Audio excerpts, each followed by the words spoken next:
નમસ્કાર વિદ્યાર્થી મિત્રો, ફરીથી એકવાર ધોરણ 12 નામાના મૂળ તત્વો ચેપ્ટર 1 ભાગીદારી વિષય પ્રવેશ જ્યાંથી આપણે અટક્યા છીએ ત્યાંથી આગળ શરૂ કરીએ. ઉદાહરણ 6ની માહિતી વાંચીએ અને નક્કી કરીએ કે શું પૂછ્યું છે. એમાં મિલિન, હેમંત અને રસિકની ભાગીદારી પેઢીનો ₹1,89,000 નફો 1:2:4 પ્રમાણમાં વહેંચવાને બદલે ભૂલથી સરખા પ્રમાણમાં વહેંચ્યો છે. આ ભૂલ સુધારવા મૂડી ખાતે કઈ અસર આપવી પડશે? મિત્રો, અહીંયા ધ્યાન આપજો કે 3 ભાગીદાર છે, મિલિન, હેમંત અને રસિક, અને એમની ભાગીદારી પેઢીનો 1,89,000 નફો થયો હતો, જે 1:2:4 વહેંચવાનો હતો. પણ ભૂલ એ થઈ ગઈ કે ભૂલથી એ શેમાં વેચાઈ ગયો? સરખા પ્રમાણમાં. તો આપણને પૂછે છે કે આ ભૂલ કેવી રીતે સુધરશે. ઇનડાયરેક્ટલી આપણને આ કહે છે કે આ જે નફાની ખોટી વહેંચણી થઈ છે એને સુધારો. તો ધોરણ 11માં એક ચેપ્ટર આવતું હતું, ભૂલ સુધારણા નોંધ, જેમાં આપણે આ પ્રકારની કોઈ ભૂલ હોય ને તો એની આમનોંધ લખવી પડતી. પણ મિત્રો, અહીંયા આમનોંધ લખ્યા પહેલાં આપણે એની કેટલીક ગણતરી કરવી પડશે. તો આપણે જોઈએ કે કેવી રીતે આની ભૂલ સુધરશે. સૌપ્રથમ મેં અહીંયા લખ્યું છે મિલિન, હેમંત અને રસિક ત્રણેય ભાગીદારના નામ. એમનું સાચું નફા નુકસાનનું પ્રમાણ શું હતું? 1:2:4, કે જેમાં નફો વેચવાનો હતો પણ ભૂલથી સરખા પ્રમાણમાં વેચી કાઢ્યો છે. એટલે ખોટું પ્રમાણ ભૂલથી કયું લેવાઈ ગયું? 1:1:1. તો આ ભૂલ કેવી રીતે સુધરશે? તો સૌપ્રથમ ત્રણેયના આ પ્રકારનું એક કોષ્ટક બનાવી દેવાનું, મિલિન, હેમંત અને રસિક. સૌપ્રથમ શું કરવાનું? તો સૌપ્રથમ આ જે નફો જે છે ને 1,89,000 એ સાચા પ્રમાણમાં વેચવાનો. સૌપ્રથમ આ 1,89,000 નફાને છે ને સાચા પ્રમાણમાં વેચી દેવાના. તો અહીંયા લખવાનું કે 1,89,000 ને સાચા પ્રમાણ 1:2:4 વહેંચતા, કે જે ખરેખર આપણે પ્રમાણમાં જે પ્રમાણમાં વેચવાના તે પ્રમાણમાં પહેલાં વેચી દેવાના. તો આપણે આની ગણતરી કરીએ તો કે મિલિનને આ 1,89,000માંથી કેટલો નફો મળતો? તો કે 1,89,000 ગુણ્યા મિલિન, એટલે આ પહેલા નંબરનો ભાગીદાર, એનું પ્રમાણ શું છે? 1. તો 1,89,000 ગુણ્યા 1 ભાગ્યા આ ત્રણેયનો સરવાળો, એટલે કે 4 ને 2 6 ને 1 7. તો મિલિનના ભાગમાં આવશે 27,000 રૂપિયા. એ જ પ્રકારે હેમંતને કેટલો નફો મળશે? તો બીજું પ્રમાણ છે હેમંતનું છે 1,89,000 ગુણ્યા 2 ભાગ્યા 7. તો એની ગણતરી કરીએ તો આવશે હેમંતના ભાગે 54,000 રૂપિયા. એ જ પ્રમાણે રસિકને કેટલો નફો મળશે? તો 1,89,000 ગુણ્યા 4 ભાગ્યા 7. તો રસિકને મળે છે 1,08,000. આ ખરેખર નફો મળવાનો હતો પણ ભૂલથી વેચાઈ ગયો 1:1:1. તો ભૂલ કેવી રીતે સુધારવાની? તો કે સૌપ્રથમ સાચા પ્રમાણમાં વેચી દો અને એમાંથી જે ભૂલથી ખોટા પ્રમાણમાં વેચાઈ ગયું છે ને માઇનસ કરી દો. તો અહીંયા આપણે લખીશું કે 1,89,000 ને ખોટા પ્રમાણમાં, એટલે કે 1:1:1 વહેંચતા, સરખા પ્રમાણમાં વેચતા. તો અહીંયા પહેલા મિલિનના ભાગમાં કેટલો નફો આવશે? તો 1,89,000 ગુણ્યા 1 ભાગ્યા 3 કરો એટલે 63,000 રૂપિયા આવે. 1:1:1 છે એટલે દરેકમાં કેટલા આવશે? 63,000 રૂપિયા નફો મળ્યો હશે. આ તમારે માઇનસ કરવાનું છે, એટલે તમે આને કૌંસમાં બતાવી દેશો. આમાંથી આ રકમ માઇનસ કરીએ એટલે 27,000 માઇનસ 63,000 એટલે આવશે -36,000. 54,000 માઇનસ 63,000 કરો તો આવે -9,000. અને 1,08,000 માઇનસ 63,000 કરો તો આવશે +45,000. હવે આ ગણતરી કર્યા પછી આપણને પૂછ્યું છે કે મૂડી ખાતે કઈ અસર આવે. બરોબર, આનો મિનિંગ શું થાય પહેલાં સમજી લો કે સાચા પ્રમાણમાં જો વેચતા ને તો મિલિનને આપણે ખાલી 27 જ આપવાના હતા, પણ ભૂલથી એને કેટલા અપાઈ ગયા છે 63, તો એની પાસેથી પૈસા વધારાના જે જતા રહ્યા છે પાછા લેવાના થાય. 27ની જગ્યાએ મિલિને 63 લીધા, તો મિલિન પાસેથી આપણે કેટલા લેવાના થાય? 36,000. હેમંતને આપવાના હતા 54,000, પણ ભૂલથી ખોટા પ્રમાણમાં વેચાઈ ગયો નફો, એટલે હેમંતને આપણે કેટલા આપી દીધા છે? 63,000. તો 54ની જગ્યાએ આપણે એને 63 વધારે આપી દીધા છે, તો વધારાના કેટલા આપણે એને આપ્યા? 9,000, તો એ પાછા લેવાના થાય. રસિકને આપવાના હતા 1,08,000, પણ ખાલી એને કેટલા આપ્યા આપણે? 63,000. તો રસિકને આપણે આપવાના હતા હજી કેટલા? તો કે 45,000. હવે આની ભૂલની ગણતરી તો આપણે કરી, પણ હવે ભૂલ માટે એક અસર આપવી પડે મૂડી ખાતે. શું અસર આપવાની? તો ધ્યાન રાખો, તમારે એક આમનોંધ લખવી પડે. આમનોંધનું ફોર્મેટ આપણને ખબર જ છે, તારીખ, વિગત, ખાપા, ઉધાર રૂપિયા અને જમા રૂપિયા. સૌ પ્રથમ શું કરવાનું? તો કે આ ગણતરી ઉપરથી જે રકમ માઇનસમાં આવી છે ને એ આમનોંધમાં ઉધાર થાય, અને જે પ્લસમાં આવી છે એ શું થાય? જમા. આવું યાદ રાખવાનું. જે રકમ બાદબાકી કર્યા પછી માઇનસમાં આવી છે આમનોંધમાં, એ ભાગીદારના નામ શું થાય? ઉધાર. અને જેનો જવાબ પ્લસમાં આવ્યો છે એના ખાતે શું થઈ જશે? જમા. તો બોલો કોના નામ માઇનસમાં આવ્યા છે? તો કે મિલિન અને હેમંત. તો અહીંયા અસર કંઈક આ પ્રમાણેની થાય, તો કે મિલિન ના મૂડી કાં તો ચાલુ ખાતે ઉધાર. બીજું કોનું માઇનસમાં આવ્યું? તો કે હેમંતના મૂડી કાં તો ચાલુ ખાતે ઉધાર. અને પ્લસમાં કોનું આવ્યું? રસિકનું. તો રસિકનું નામ જમા કરવાનું. તે રસિકના મૂડી / ચાલુ ખાતે જમા. જે રકમ છે એમની તે સામે લખી દો. તો કે મિલિનના 36,000 ઉધાર, હેમંતના 9,000 રૂપિયા ઉધાર અને રસિકના 45,000. આ બંનેના જેટલા માઇનસમાં આવે ને એનું ટોટલ કરો ને એટલા જ પેલાનામાં જમા થતા હોય. બાબત જે શું લખીશું? તો કે જે ભૂલ કરી હતી એ અંગેની નોંધ કરવી પડે કે નફો ભૂલથી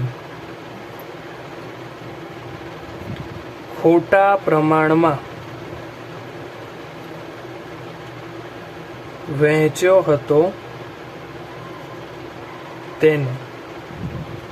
બરોબર. અને તમે લાસ્ટમાં આટલેથી આટલે સુધી પેન્સિલથી તમારે લાઈન કરવી પડે, એટલે તમારી આ ભૂલ સુધારણા નોંધ પૂરી થાય. આ પ્રકારે આનું સોલ્યુશન થાય. આવો જ દાખલો એક સ્વાધ્યાયમાં પણ આપ્યો છે, એ પણ ચર્ચા કરીએ આપણે. જોઈએ સ્વાધ્યાયમાં શું કીધું છે. દાખલા નંબર 6માં શીલા, સુરભી અને સંકેતની ભાગીદારી પેઢીનો ₹1,35,000 નફો છે.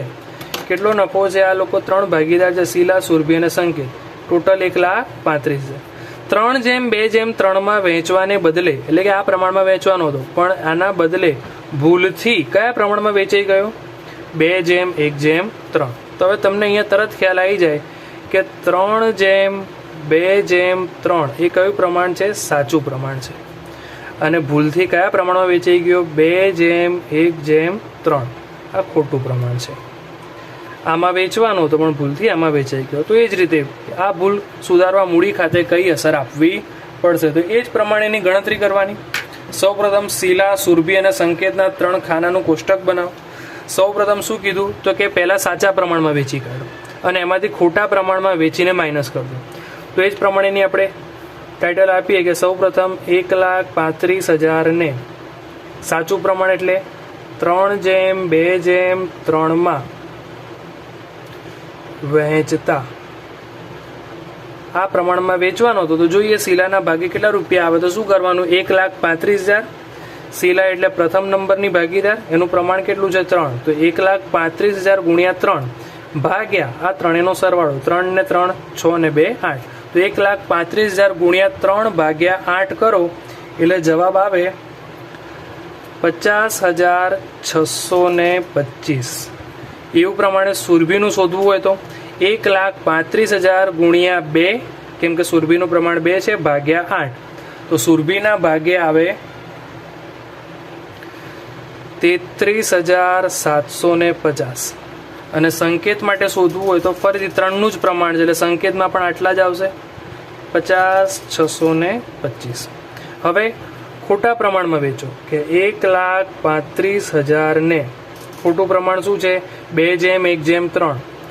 2:1:3 વહેંચતા. તો 2:1:3 વેચવું હોય તો એક પહેલા શીલાના ભાગે કેટલા આવે? તો કે 1,35,000 ગુણ્યા 2 ભાગ્યા 3 ને 2 5 ને 1 6. તો 1,35,000 ગુણ્યા 2 ભાગ્યા 6 કરો એટલે આવશે 45,000, જે આપણે માઇનસ કરવાના છે. એ જ પ્રમાણે એકના પ્રમાણમાં શોધવું તો 1,35,000 ગુણ્યા 1 ભાગ્યા 6 એટલે -22,500 કરવાના. અને 1,35,000 ગુણ્યા 3 ભાગ્યા 6 તો સંકેતના ભાગે આવે 67,500. માઇનસ કરી દઈએ તો કે 50,625 માંથી 45,000 જાય તો કે +5,625. 33,750 માંથી 22,500 જાય તો કે +11,250. અને 50,625 માંથી 67,500 જાય તો જવાબ આવે -16,875. હવે આપણને આનો મિનિંગ સમજી લઈએ કે શીલાને ખરેખર આપવાના હતા 50,625 પણ ભૂલથી 45,000 અપાયા છે, એટલે કે ઓછા અપાયા છે. તો હજી આપણે શીલાને કેટલા આપવા પડે? આપણે એટલે પેઢીએ 5,625. સુરભીને આપવાના હતા 33,750 પણ એને ખાલી કેટલા આપ્યા છે? 22,500. તો હજી સુરભી આપણી પાસેથી કેટલા માગશે? 11,250. સંકેતને આપવાના હતા 50,625 પણ સંકેતને વધારે અપાઈ ગયા છે 67,500. તો આપણે સંકેત પાસેથી લેવાના થાય કેટલા? કે ભાઈ વધારાના 16,875 જે આપણે આપી દીધા જે પાછા લેવાના થશે. હવે આની ભૂલ સુધારણા નોંધ કેવી રીતે લખવાનું? તો હમણાં જ શીખ્યા. જેનો જવાબ પ્લસમાં આવે એને જમા કરો, માઇનસમાં આવે આમ નોંધમાં ઉધાર થાય. તો અહીંયા આપણે માઇનસમાં કોનું નામ આવ્યું છે? સંકેત. તો સંકેત ના મૂડી ઓબ્લિક ચાલુ ખાતે ઉધાર, અને જે બે નામ જમા આવ્યા છે શીલા અને સુરભી એમના ખાતે જમા કરી દેવા, જેમના નામ જેનો જવાબ પ્લસમાં આવ્યો છે. શીલાના મૂડી ઓબ્લિક ચાલુ ખાતે જમા તે સુરભીના મૂડી ઓબ્લિક ચાલુ ખાતે જમા. તો જે તે રકમ લખી દઈએ તો કે ઉધારમાં આવશે 16,875, શીલા 5,625 અને 11,250. આ બેનું ટોટલ આના જેટલું જ થાય. બાજે શું આવે? તો કે નફો ભૂલથી ખોટા પ્રમાણમાં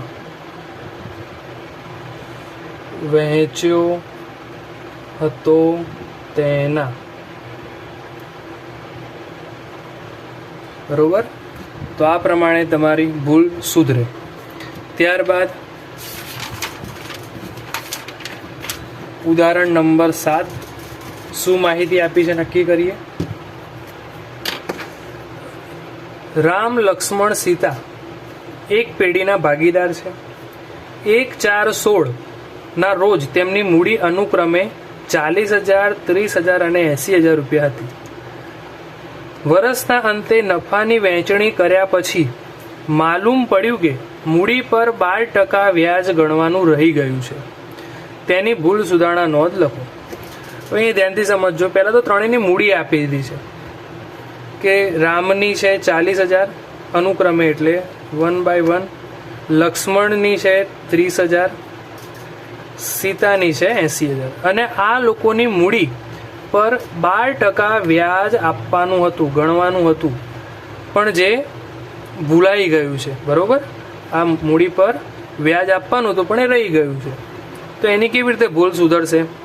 મૂડી પર વ્યાજ ભાગીદારે જે પણ પૈસા ધંધામાં રોક્યા હોય એમની મૂડી કહેવાય, અને વરસ પતે એટલે ધંધો સામે જે તે ભાગીદારે જેટલી પૈસા રોક્યા હોય ને, મૂડી રોકી હોય એના ઉપર વ્યાજ આપે. તો એવું 12% વ્યાજ આપવાનું નક્કી કર્યું હતું પણ એ ગણવાનું રહી ગયું. તો એની ભૂલ કેવી રીતે સુધારશે તો અહીંયા સમજીએ. તો જુઓ, પહેલાં સૌપ્રથમ રામ, લક્ષ્મણ અને સીતાનું કોષ્ટક બનાવી દેવાનું. અને મેં અહીંયા જે એમની મૂડી આપી તે અહીંયા લખી કાઢી છે કે રામની મૂડી છે 40,000, લક્ષ્મણની છે 30,000 અને સીતાની છે 80,000. સૌ પ્રથમ શું કરવાનું તો કે જે વ્યાજ આપવાનું રહી ગયું છે પહેલા વ્યાજ ગણી લો. તો અહીં આપણે લખીશું મૂડી પર 12% વ્યાજ. તો જે તે ભાગીદારની જેટલી મૂડી છે એના ઉપર 12% વ્યાજ એમને આપીએ તો સૌ પ્રથમ રામની મૂડી કેટલી છે 40,000. તો 40,000ના 12% તમે કરો એટલે અહીંયા આવે 4800. એ જ રીતે 30,000ના 12% કરો તો આવે 3600 અને 80,000ના 12% કરો એટલે આવે 9,600. અને આ ત્રણેયનું વ્યાજનું ટોટલ તમે કરો તો ટોટલ આવે 18,000. ત્રણેય વ્યાજનો સરવાળો કરો તો કેટલો આવે 18,000. આ વ્યાજ આપવાનું હતું એનો મતલબ પેઢીમાંથી કુલ 18,000 રૂપિયા આપવાના હતા, જેમાંથી રામને 4800 મળતા, લક્ષ્મણને 3600 મળતા અને સીતાને 9,600 મળતા, પણ એ આપ્યા નથી. તો હવે આપવા પડશે. કેવી રીતે આપવાના? તો કે સૌ પ્રથમ આ વ્યાજ આપવાનું નક્કી થયું એ તો ખબર છે, પણ ભૂલથી આ આપ્યા નથી એનો મતલબ શું થયો હશે? આ રૂપિયા પણ એ લોકોએ અંદર નફા તરીકે વહેંચી કાઢ્યા છે. બરોબર? આ મૂડી પર વ્યાજ આપવાનું હતું પણ એ ગણાયું નથી એનો મતલબ કે એ પૈસા શેમાં એડ હશે? પેઢીના નફામાં. અને એ નફા નુકસાનના પ્રમાણમાં અંદર એ ત્રણેય જણાએ વેચી કાઢ્યા છે. તો હવે આપણે જે નફા તરીકે વેચાઈ ગયા છે ને એ હવે પાછા શું કરવાના છે? પાછા લેવાના છે. એનો મતલબ કે માઇનસ કરવાના. તો તમારે શું કરવાનું? આ 18,000ને નફા નુકસાનના પ્રમાણમાં જે વેચાઈ ગયા છે એમાં ભાગ પાડવા પડશે. કે આ 18,000ને નફા નુકસાનના પ્રમાણમાં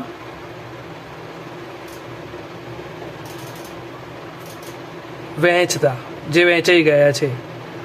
તો નફા નુકસાનનું પ્રમાણ અંગે રકમમાં કોઈ માહિતી આપી નથી. તો આપણે શું ધારી લેવાનું? 1:1:1. એનો મતલબ કે 18,000ને આપણે કયા પ્રમાણમાં વેચી લીધા હશે નફા તરીકે? 1:1:1માં. તો 1:1:1 એટલે 18,000ના 3 સરખા ભાગ પડે એટલે થઈ જાય 6,000, 6,000, 6,000. આ 6,000, 6,000, 6,000 ત્રણેયમાંથી માઇનસ કરવાનું. કેમ? કેમ કે ભૂલથી પહેલા એ લોકોને અપાઈ ગયા છે. હવે આનો મિનિંગ શું થાય સમજો. રામજીને આપણે 4800 વ્યાજ આપવાનું હતું પણ એ આપ્યું નથી, પણ એની જગ્યાએ સામે એમને નફા તરીકે કેટલા આપી દીધા છે? 6,000 આપ્યા છે. તો હવે આપવાના હતા 4800 અને આપી દીધા છે 6,000. તો વધારે અપાઈ ગયા છે કેટલા? તો કે 1200. તો 1200 રૂપિયા આપણે એમની પાસેથી શું કરવા પડે? અહીંયા જવાબ માઇનસમાં આવશે 1200. એનો મતલબ કે 1200 રૂપિયા એમની પાસેથી પાછા માગવાના કે ભાઈ આપણે પેલું મૂડી પર વ્યાજ ગણવાનું હતું, તમને 4800 જ મળવાના હતા પણ એ વ્યાજ ગણવાનું રહી ગયું છે અને એ વ્યાજ જે ટોટલ 18,000 હતું એમાંથી તમને કેટલા મળી ગયા છે નફા તરીકે? 6,000. તો તમે પાછા લાવો. તો એમ રામ ભગવાન આપણને પ્રશ્ન પૂછે કે ભાઈ તમે 6,000 આપવાના તમે કહો છો, એમાંથી 4800 તો મારું વ્યાજ છે ને? તો કે હા. તો કે ખાલી કેટલા આપવાના? 1200. એ જ રીતે લક્ષ્મણજીને કેટલા આપવાના હતા? 3600, પણ ભૂલથી કેટલા અપાઈ ગયા? 6,000. એટલે આમને પણ વધારે અપાઈ ગયા. તો આમની પાસેથી પણ કેટલા લેવાના થાય? તો કે 2,400 રૂપિયા. અને સીતાજીને આપવાના હતા 9,600, પણ ખાલી કેટલા આપ્યા છે? 6,000. બરોબર? એટલે ઓછા અપાયા છે. તો આમને આપણે સામેથી હજી આપવાના થાય કેટલા? તો કે 3600 રૂપિયા. ખ્યાલ આવ્યો? આ વ્યાજ આપવાનું હતું પણ એ આપ્યું નથી. એનો મતલબ કે એ ભૂલથી હજી શેમાં એડ છે? નફામાં. અને નફો શું કર્યો છે? ભાગીદારોએ ઇન્ટરનલી વેચી કાઢ્યો. કયા પ્રમાણમાં? નફા નુકસાનના પ્રમાણમાં. નફા નુકસાનનું પ્રમાણ નથી આપ્યું એટલે 1:1:1માં વેચી કાઢવાનું. તો કે 18,000 એ લોકોએ શું કરે? 6,000 ત્રણેય જણાએ લીધા હશે. પછી આપણે એમની જોડે ચર્ચા કરીશું કે તમને વ્યાજના 4800 આપવાના હતા પણ તમે કેટલા લીધા છે? 6,000. તો કે 1200 પાછા લાવો. તમને 3600 આપવાના હતા પણ તમે કેટલા લીધા? 6,000. તો કે 2,400 વધારે લીધા છે, પાછા આપો. જ્યારે સીતાજીને 9,600 આપવાના હતા પણ ખાલી 6,000 જ અપાયા છે, તો આપણે સામેથી બીજા 3600 એમને આપવા પડે. તો હવે ફરીથી જે પ્રમાણે આપણે ભૂલ સુધારણા નોંધ કેવી રીતે કરતો આપણને ખબર છે. જેનો જવાબ માઇનસમાં આવે એ નામ શું થઈ જાય? ઉધાર. અને જે જવાબ પ્લસમાં આવે એમનું નામ શું થઈ જાય? જમા. તો અહીંયા ભૂલ સુધારણા નોંધ શું થાય? તો કે માઇનસમાં કોનું નામ આવે? તો કે રામજી અને લક્ષ્મણજી. તો અહીંયા લખવાનું કે રામના મૂડી / ચાલુ ખાતે ઉધાર, લક્ષ્મણના મૂડી / ચાલુ ખાતે ઉધાર તે સીતાના મૂડી ઓબ્લિક ચાલુ ખાતે જમા. જે તે પૈસા હશે એ લખી કાઢીશું. 1200, 2400 અને 3600. બાબત જે લખી દેવાની. મૂડી પર વ્યાજ ગણવાનું રહી ગયું હતું તેના. ખ્યાલ આવશે. અને લાસ્ટમાં સ્કેલ પેન્સિલથી તમારે લાઈન કરી દેવાની, તો તમારા માર્ક્સ પૂરા આવે. ડન. આવો જ દાખલો સ્વાધ્યાયમાં આપ્યો છે, બરોબર? તો એ આપણે જોઈએ. રામ, રહીમ અને ઈસુ એક ભાગીદારી પેઢીના ભાગીદાર છે. તેમની મૂડી અનુક્રમે 60,000, 40,000 ને 50,000 હતી. વર્ષના અંતે માલુમ પડ્યું કે મૂડી પર 6% વ્યાજ ગણવાનું રહી ગયું છે. સેમ પેલા દાખલા જેવો જ છે, ખાલી નામ અને રકમ બદલાય છે. ભૂલ સુધારણા નોંધ લખો. સૌપ્રથમ લાસ્ટ સમની જેમ જ આપણે સોલ્વ કરીશું.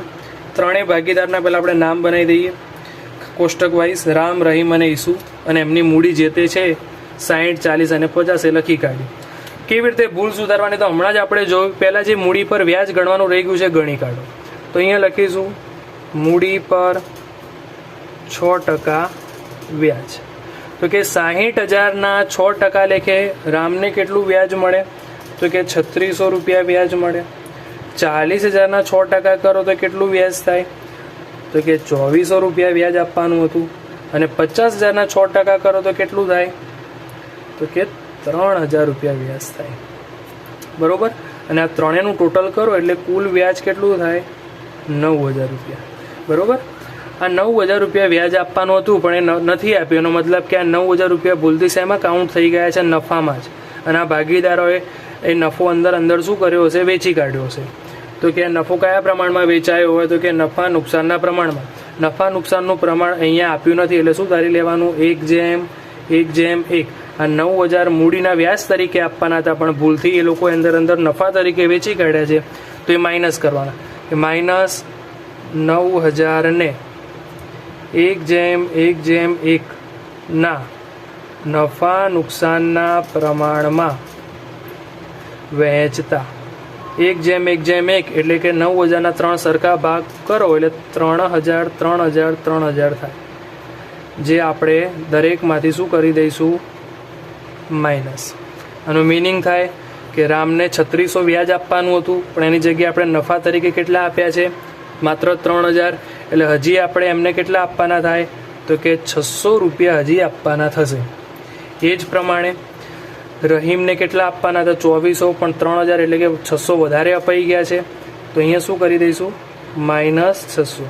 અને ઈસુને 3,000 આપવાના હતા અને 3,000 જ નફા તરીકે પણ આપ્યા છે. એટલે આમનામાં કશું ના આવે, 0, બરોબર? તો અહીંયા સૌપ્રથમ ભૂલ સુધારણા નોંધ કેવી રીતે થાય? તો કે જેનો જવાબ પ્લસમાં આવ્યો છે જમા કરો અને જેનો જવાબ માઇનસમાં આવ્યો છે એને ઉધાર કરો. તો ભૂલ સુધારણા નોંધ શું થશે?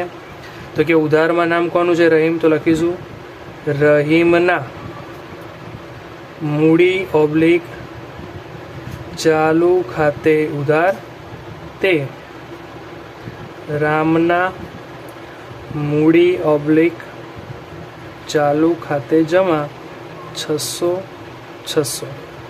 બાબત જે મૂડી પર વ્યાજ ગણવાનું રહી ગયું છે તેના. ખ્યાલ આવશે? આ પ્રકારે તમે ભૂલ સુધારી શકો. કેટલાકને સવાલ થાય મૂડી અને ચાલુ બે કેમ લખવું પડે? કારણ કે એ મૂડી ખાતા રાખવાની બે પદ્ધતિ છે. આપણે થિયરી આ જ ચેપ્ટરમાં આવે છે, થિયરી કોન્સેપ્ટમાં સમજીશું કે ભાગીદારો જ્યારે પોતાના મૂડી ખાતા રાખવાની બે પદ્ધતિ હોય, એક મૂડી ખાતા પદ્ધતિ અને એક ચાલુ ખાતા એટલે કે સ્થિર અને અસ્થિર ખાતા પદ્ધતિ. પણ અહીંયા આ લોકો કઈ પદ્ધતિથી ખાતું રાખે છે એનો ઉલ્લેખ નથી એટલે આપણે અહીંયા બે લખવું પડે. મૂડી ખાતું એ લખવું પડે અને ચાલુ ખાતું એ લખવું પડશે. વધારે એના વિશે આપણે થિયરીના લેક્ચરમાં જોઈશું.